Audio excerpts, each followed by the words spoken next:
The people you're about to meet all live in Fort Wayne, although they did not start out there. They come to us from Poland and Romania, Germany and Holland, and did not settle in Indiana until after World War II. Their lives were thrown into chaos as a result of events associated with the rise of Adolf Hitler and the spread of Nazi terror. They lost family members without a trace. Because they are Jews, and only for that reason, they suffered persecution, humiliation, and imprisonment.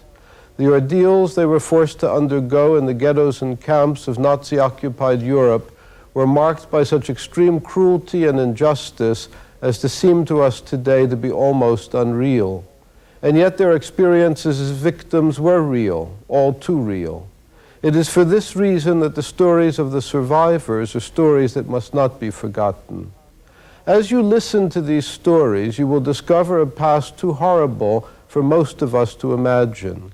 And yet imagine it we must, for without knowledge of that past, our own futures are likely to become all too tenuous and insecure. We need to know how bad things can become in order to safeguard the good that we have. The survivors help us do that. They also help us to understand how precious ordinary life can be. These are people who were confronted daily by disease and starvation, by beatings and the threat of instant death. Yet somehow they found a way to go on with their lives. The memories of the survivors, for all of their sadness and pain, are a testimony of life against death. If we listen to them openly and sympathetically, their words can bring us strength and show us the possibility of a renewal beyond despair.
Okay, I was born in Czechoslovakia, in Velký Berezny, they call that. Probably never heard of it.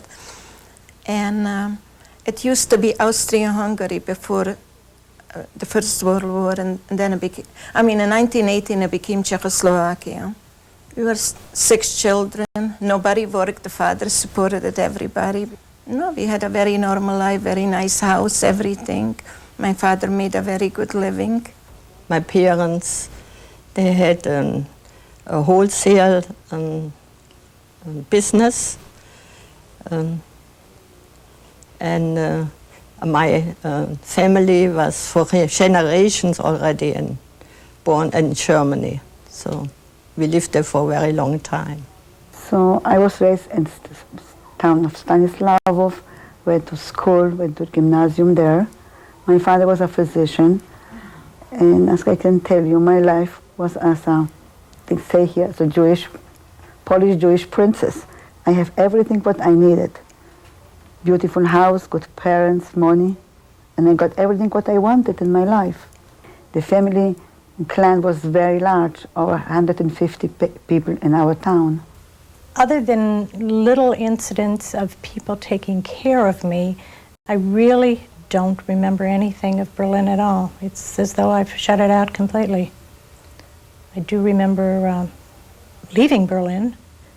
We left, my mother and I left January 18th, 1939. I was born on March 4th, 1932, in a city called Hotin. It's H-O-T-I-N. And at the time of my birth, it was part of Romania. By the time the war started, it was part of Russia.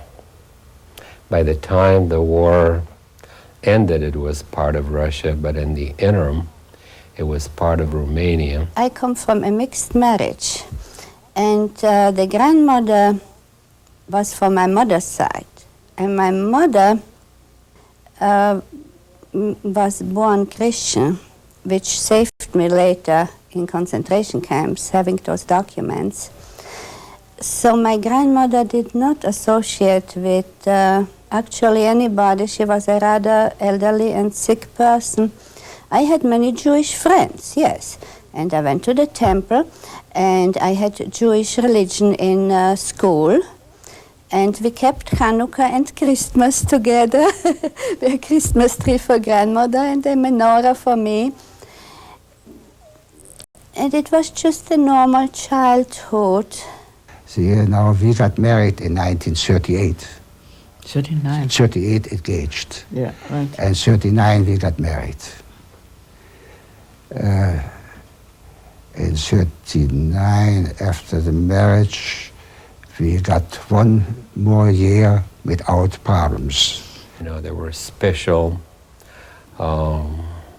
decrees, laws for Jews only, where they could live, where they could move, and within months, not months, but less than that, we were ordered to pack up, that we would be moving on.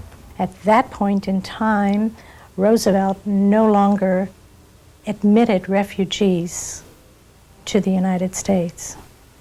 And so people were scattered throughout the world. And the only port left open in the whole world was Shanghai. And at that time, Mussolini made a law that Jewish students cannot anymore go to school. So in 1939, I transferred to a Yugoslav school. A few days after they bombarded Belgrade, the German tanks started going through town. It was an endless occupation. Movements of troops, things were really beginning to happen. And then Germany invaded Russia, and this was a border town, and planes started flying over, bombs were dropped, curiosities. We were totally unaware of what was happening, and suddenly war was there. Yeah, in 40, the Germans came in to Holland.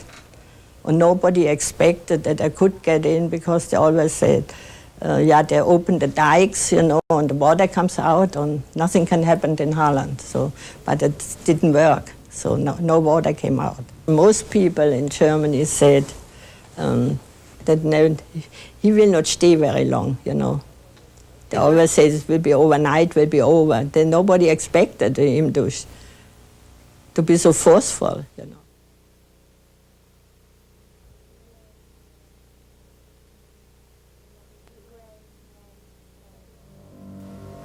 The gray men came. Leather boots, studded clubs, livid scars, grinning. And in the distance, the children cried. The gray men came, hunting Jews, dark guns, black whips, striking. And closer now, the children cried.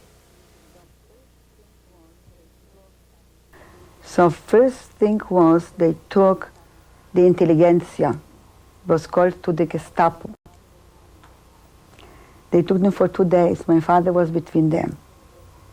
My father came returned home after 2 days, but he was blonde, and after he came home, his hair became white. I imagine he was beaten there to death, so only one part of the physicians came back. The intelligentsia, I mean the doctors, the professors from the high schools, from gymnasium, from the lawyers, the engineers, they all were taken to to boats and exterminated. That was the first step. The first year in 1940 was not much changing. In 1941, we got that so many Jewish people got picked up from the street and sent away. We know about, there was some razzias you looked for, not for husband and wives, you looked the first time only for men, young men. And they start picking out people who were born in Poland. They keep picking, and they send them, I don't know if you ever heard, they send them on the Polish border, and then they digged holes and they shot them. And they used to say the ground was moving around because some of them didn't die right away. And convoys started, and we moved towards the Ukraine. How convoys, describe what you mean by that. Horse and buggy convoys that at first, and after that we were just dropped. Whatever belongings you could carry on your back, you were marching on foot. So you packed whatever you had out of your house and put it in a horse and buggy? Right. But that lasted maybe for one day. And then to what you could not carry, the people around us, they just took all of that. The non-Jewish people? They just grabbed that, and that was their booty to... So in 1942, I had a summons from the Germans to come to report to the Jewish Community Center, but I didn't go. And I went underground. And I never wore a star either. Everybody had to wear a yellow star, you know. And I never wore one. 2 years later, before the war ends, a year before, I got caught. And that was a relief for me because it was like an animal, you know. It's always running around and run away. Be so careful not to get caught. It was a nice small home. It was away from everybody. We got enough privacy to walk around in the house. See, that was okay. See, but, because after a couple months she say, I like that you've stayed the whole time here, give us your money, and then you can stay here. So I don't know. See, it can take 2 months, it can take 2 years. What you do when the money is gone? See, I cannot take that. You cannot take the risk, and I want to take the risk. And I paid then for 6 months, and after they paid the 6 months, we were staying maybe not 2 or 3 weeks, and then she told me we get Germans here around, because you cannot stay here anymore. And that was about in December 42. And we was going then up the train, and was going then to Amsterdam, to look for another place to stay. If somebody helped a Jew and was found out, he was shot. There were some Jews that were fighting in the partisans, and they, of course, were hiding with non-Jewish people. But families to hide Jews was very difficult. Yet it happened. I mean, my stepfather was hiding me. He wasn't very happy about it, but my mother made him. So they took one part of our town and separated it by a gate and fences. And we have to move. They gave us kind of time. What you can take by your hands on a little wagon, you can go to the ghetto. There were houses, apartment houses, and each apartment, let's say, had four or five bedrooms, so each family got one bedroom. In an apartment In sharing? apartment sharing. We had to share a kitchen, we had to share the bathroom. Imagine how the women were fighting there when they each put some pot on the kitchen, they were removing those. But it was tough. Very hard to survive, sicknesses, and you could see people dying on the streets as the time was going forward, see? Mm-hmm. And every day, the Gestapo with the Ukrainian police used to come into the ghetto and take people away without saying where they go, and they never came back. They used to say, we need you to work. They took them away, and they never came back. Once America went to war with Japan, the Japanese occupied Shanghai. And we were then indeed confined to a very small area called the ghetto. The Japanese put their ammunition and all the things that the Americans had to go after around the camps where we lived. And that's really, other than disease, how we lost most of our people when the Americans had to bomb certain areas of Shanghai. When the train stopped in Zagreb, and there were several names called, and my name was called to get out because of being of mixed marriage. But I couldn't get out. The door was locked. So luckily for me, the Germans took over. The Gestapo or soldiers took this whole transport over from the Yugoslavs in Zagreb. And at that point, they pushed 40 approximately more people into that wagon, and the group that was in pushed me out. So I was not free, but I wasn't in the transport. I do not know where the transport went. It went toward Germany, but I don't know whether the destination was Poland or Germany, and I have never heard from anybody afterwards. There was never any positive knowledge at that time or at any later time till after the war was over what was happening to the Jews. And nobody knew about the extermination camps. Then they put us on cattle trains, and we came to Auschwitz. We heard a lot of things, but we didn't know it would be like that. Were you allowed to take anything with you? No, nothing. They took everything away from us. All your family together on one? All of us came in a cattle train. It was so jammed. You know, you saw the pictures, Yes. how it was. It's exactly the way it was. And I remember when the train came into Auschwitz, and the smell, I can't stand that smell, you know, when people used to burn things outside and you smell like a bone or something, that drove me crazy.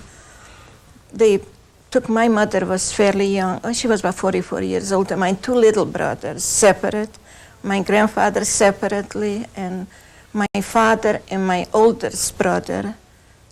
And then my one brother must have been maybe 10 years old. They took him in a children's camp. And so they got rid of my grandfather out of the way, you know, and my mother and the two brothers. And I saw my father for a minute in Auschwitz. He already had the striped clothes on. And I saw him, I started crying, and because I never been away from home. And the Nazi woman hit me on my shoulder. I still have the mark, you know, because she didn't like it because I cried. And a lot of the people from home said, "You're not home anymore, stop crying," and I just couldn't. Of course not. And then that's the last I saw my father. We moved from this area of Bessarabia through many different towns until we came to the river. It's called Dniester River, that used to be the boundary between Russia and Romania. And we crossed that and we came into the Ukraine, where we were settled in camps and concentration camps. People, but by that time we probably had lost already 30% of the people to disease, beatings, what have you. It was. Can you guess, I know it's a long time, how many were in this convoy to start with, and how many ended? Like the people from our town, they were, you know. The 250 families? Yeah, that maybe 1,000 people, maybe not that many.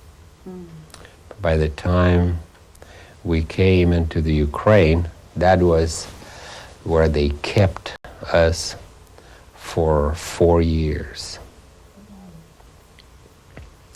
And there a lot of people perished too, mainly from disease called typhus. I went on a transport with Anne Frank. She was on the same transport as I do. And we went to Bergen-Belsen. Everybody was sick. There were barracks, there were bunk beds. There were 4 in a bunk bed, 2 upstairs and 2 down. And everybody was sick. I had a girl with me on my bed. She had scarlet fever, and I had diarrhea, and typhus fever. What happened, they picked me to work in the kitchen, not actually working, just carrying those, it looked like those 30-gallon garbage cans we carried in the barracks. It was nothing but sand and grass, and we carried that for the people. And that's why I got a number on my hand, because from about 28 to 30,000, about 40 people got numbers, and I was one of them. May we see the Sure. numbers? Mm-hmm.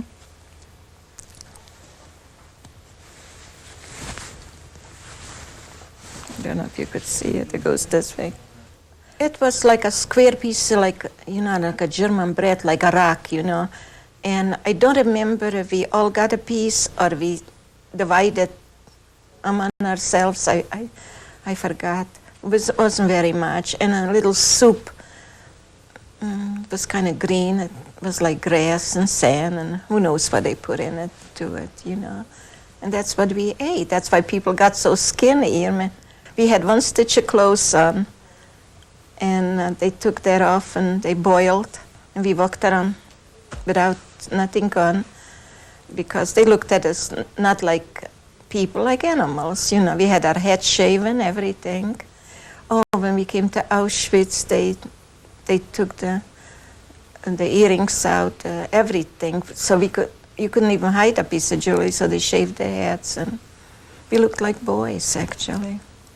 I had a principle that you don't try to correct things just make the best what there is, but don't try to, like in an army, it's a known thing. You don't volunteer, and when they ask for, that there is, we'll send 100 people to where they will be taken by trucks. But this is a time when you march, God only knows how many miles, and then you will be sent by trucks, and it's a supply depot. Everybody, my gosh, you get food or something. Nothing like that. Nobody ever came back from that much. I had personal friends from way back, and they signed up, and they said, "Don't you want to go?" I said, No, I don't. Foremost thought in everyone's mind, what to do, how to survive, how to obtain sufficient food and not to die from disease. That survival mode seems to permeate lots of survivors' testimony. Oh, sure. That was it was so evident to you that even in the worst of periods, that the war is not going to last forever, and that Hitler will not be ultimately victorious. We took on that frame of mind. You couldn't survive. Even if you were kidding yourself, it was desirable that you kid yourself in order to remain optimistic. You had to have hope. Absolutely. That in the end, they're going to get him. Mm-hmm. And we're going to walk away from it. Uh-huh. What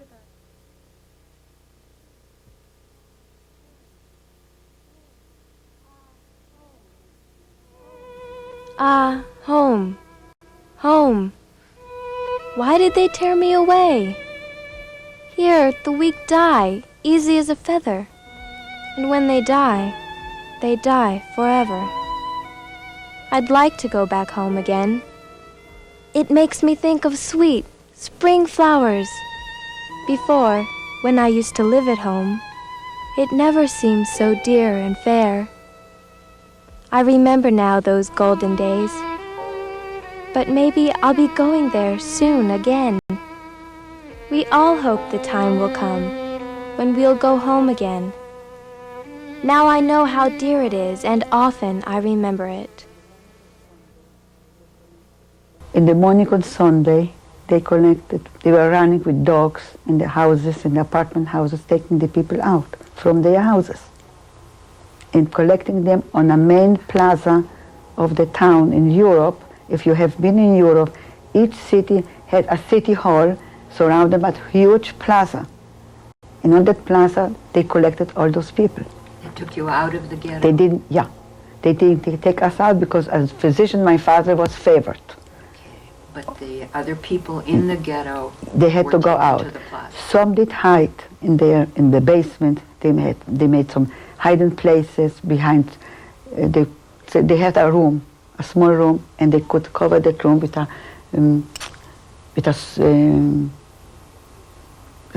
bookcase, and they hid behind. At the beginning, the Germans didn't know about that, so many people survived. But that night, 10,000 people were killed at the ghetto.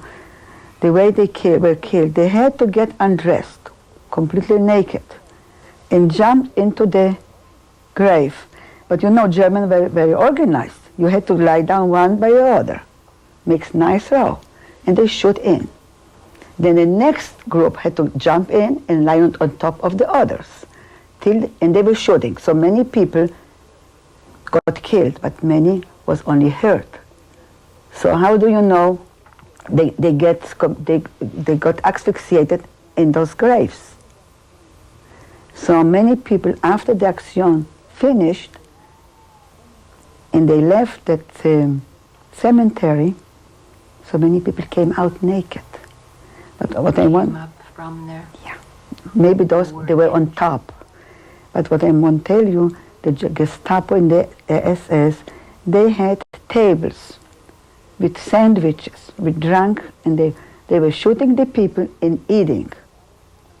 And there was, the chief of our Gestapo was by name Krieger, Hans Krieger.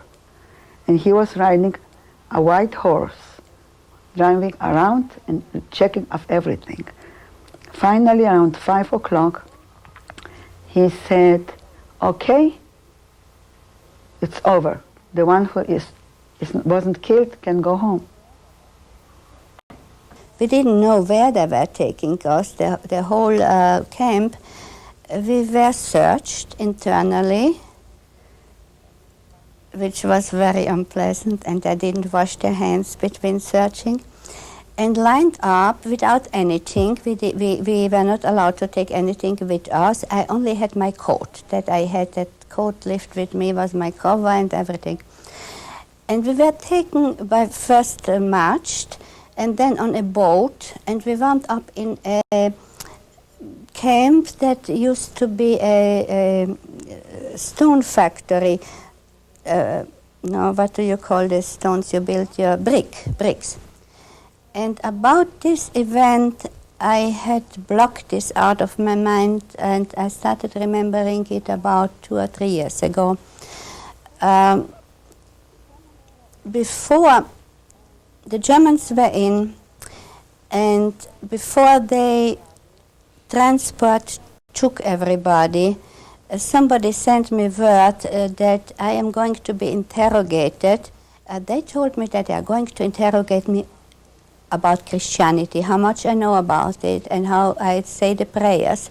Now, I didn't know how to say prayers in Hungarian, but I did know the prayers in Italian, because I lived in Italy among Christians, and we even had a church in that school, and I was in the choir.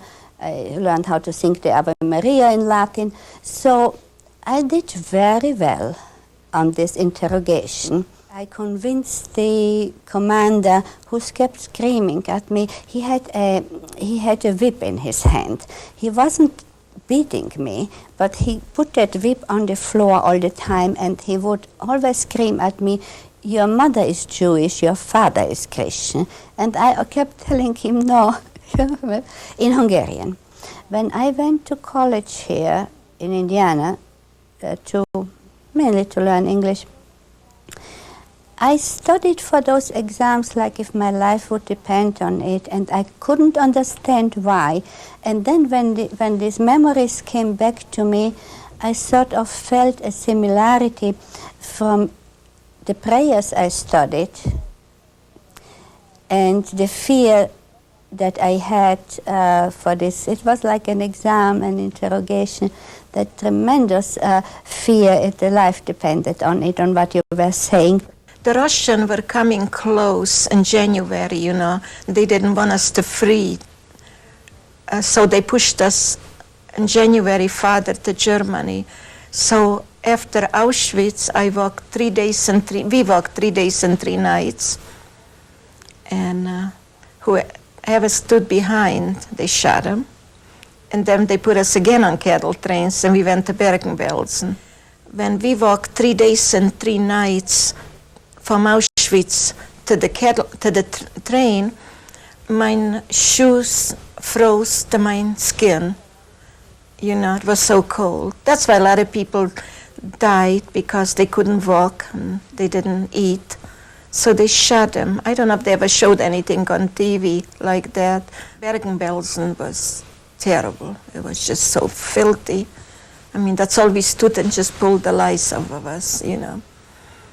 And we were there, let's see, from January till May. And in May, the Nazis were walking around like crazy. They knew something is coming, ended the war.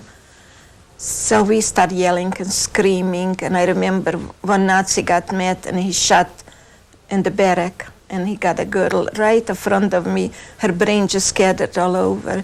Her sister just died a few days before on typhus, and it was terrible. You have to escape to something, you know, to find a for sure safe haven. The thing that began to happen in our last year, or last year and a half, were the partisan groups that were in the woods. Mm-hmm. But they could not invite people. They were small groups, hit and run, mm-hmm. and they needed able-bodied people. We were weakened by disease and malnutrition, and mm-hmm. just to clothe us, how could they put us into some decent clothes, you know, or clean us up with a good bath, or it was dreadful. Did you see any resistance during the time you were there by the people that were in this camp? Not overt. I mean, everyone did whatever they possibly could to delay, to sidetrack, to sabotage. Mm-hmm. That's the only thing they could do as far as... Mm-hmm. But there was no practical way that you could in any way escape and survive. Before the English soldiers came, you know, from the West, we heard them already shooting and everything. They took us out.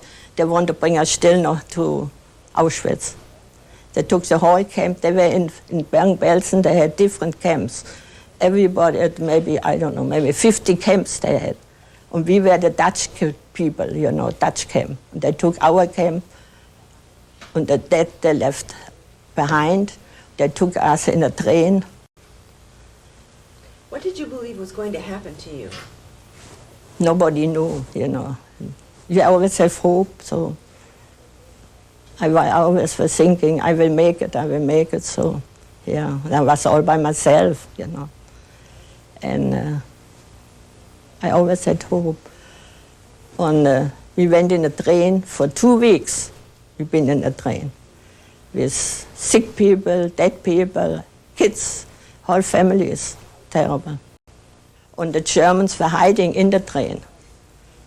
They put always another car on the train because the Germans wanted to flee for the English people, for the English soldiers. So I think maybe a couple days later, Bergen-Belsen got liberated, but we were still on the go. The Germans were scared that the Russians were going to be taken over the town. And the first thing, they're going to attack the electrical plant. So they began to move into private houses, the soldiers. So then my family said, you cannot stay with us in the house. It's dangerous. And according what we hear on the radio, the situation is going to be fast. The Russians won't take long. They are 100 miles from our town. This is going to be fast that the Russians take over the city. We're going to hide you. They had in the garden, there was a little shed where they kept wood for winter, coals for winter, agriculture appliances. So he dug like a little grave in the shed. I couldn't stand up there, right? It was my length, and I could only sit. They put some straw there and some wood, and they put me in there, a blanket, and they covered it, hiding place with wood on top. What time of year is this? Is it winter, summer? That was in March. So it's cool. March 44. And we thought it's going to be for maybe 1 or 2 weeks, 1 month the most. And that was till August 44. You never came out? I never came out. I never stood up. I had only small opening where a little bit of light and air could go through. And not every day I could eat because they couldn't get out from the house because of the German being in their house. So when they had the opportunity to go out, they just dropped me a piece of potato, slice of bread, a little bit of water. Some of the things I sort of got it out of I didn't want to remember. I don't know, somehow, some things I remember and some things I don't. When we got free, they tried to give us medicine and food and everything, but people were still dying because they were so sick. And the only thing I remember, I had such a heartburn, I thought I'd die, you know. And the Nazis started running away, so the English were cutting them and they couldn't catch them. They were shooting them because when they cut them, they were helping. There were so many bodies, you know, so the Nazis were throwing the bodies on trucks. The English made them do that after we got freed, you know. The Russians came from the east, they stopped our train, and we got liberated, you know. And the Germans got all arrested. So, but we were so sick we didn't know what was going on even. I had meningitis, I had typhus fever, I got everything. So. We were so weak. You can imagine, for 2 weeks we haven't eaten anything. We went to the fields to get something to eat, or we went to the farmhouses. And the farmers said to us, are you from the train where the gypsies are in? That's what they told us. They never gave us anything. The Russians came to the Ukraine there. And as they marched forward, we marched behind them to go back to our town, to Bessarabia, that they occupied. And that after we were liberated, we lived under the Russians for about another year. And then they said, if you consider yourself that you were a Romanian citizen before the war, you can leave. that's when we left.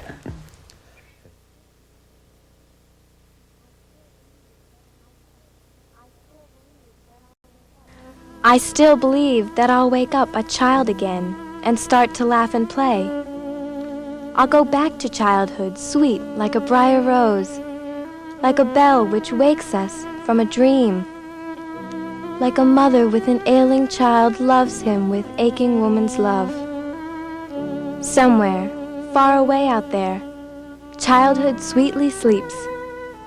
Along that path among the trees, there, or that house, which was once my pride and joy. There, my mother gave me birth into this world, so I could weep. The Holocaust was something that was hidden, not talked about for a very long time, not only by schools and writers, but also by us Jews ourselves, up till the time when they had the trial of, what's his name? The Jewish people did not tell their own families what has happened to them. The Eichmann trial I'm talking about.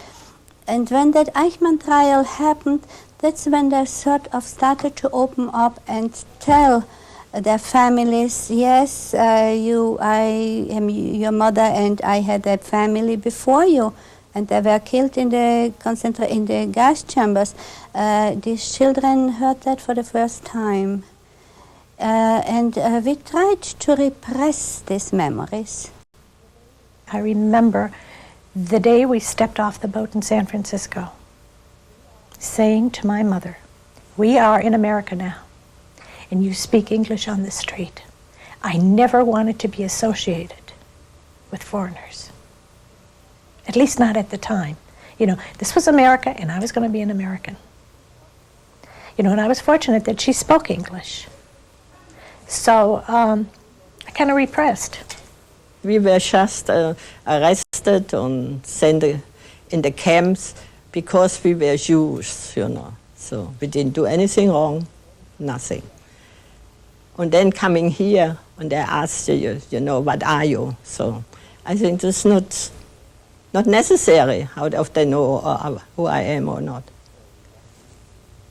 It's a reluctance to tell about that to anyone.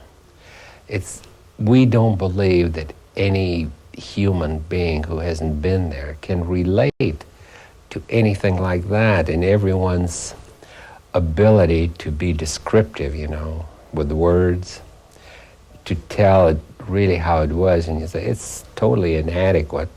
I'm better off just keeping my mouth shut.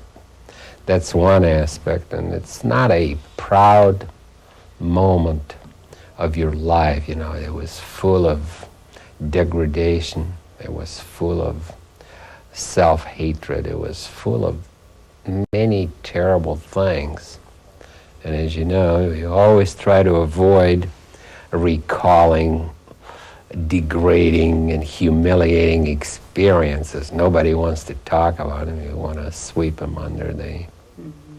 So that, I think, those two things, that you don't believe anyone can relate to it, plus the being such a humiliating and debilitating experience that you feel, the less said about it, the quicker I can forget it, the better off I will be and everyone around me.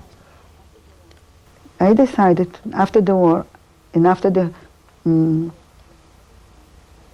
ghetto finished and I was liberated, I decided to close that part of my life which I passed through and start a new life again, because going back you can only get crazy. So you have to go forward in your life if you can do it. And I was very strong, because sometimes people, they don't believe that it happened and how bad it was. They think it was, sometimes they can imagine. I tell you the truth. Sometimes they have movies, right? Yes. About the Holocaust. People go to the movies. If I go to see the movie, that's my life. People go to see the movie. They saw a movie about the Holocaust the same way when I saw Napoleon, the history. It doesn't infect me. Yes, of course. So we have to teach our children. They should know as much as they can to find out what our people survived, passed through. So even I try, my grandchildren ask me to go to their schools and talk about it.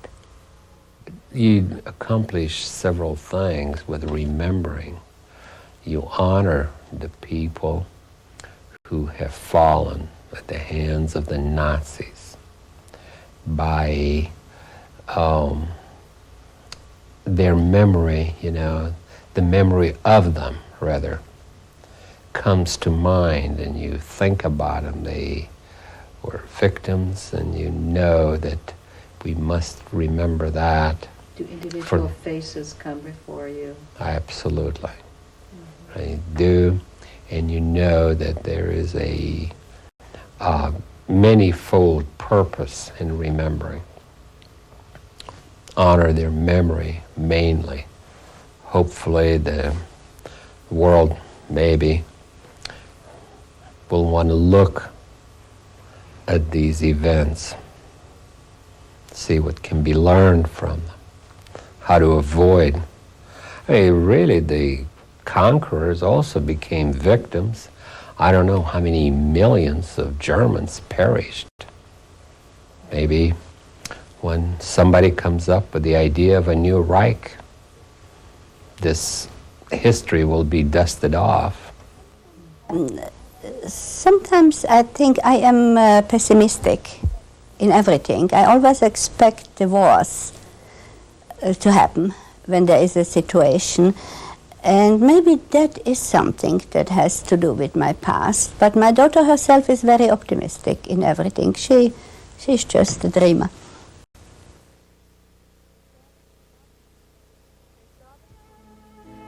They saw the pain, but were blind. They heard the cries, but were deaf.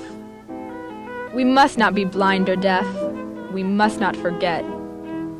Helpless, afraid, nowhere to go. The sick minds, even today the sick minds. I hope and pray, open-minded, love. We must not hate, or it will happen again. Frightening terror, beyond all belief. One mind, so much. Such a simple plan, so easy. We must not forget. So easy, we must not forget, or it will happen again. Tears, the future must shed no more.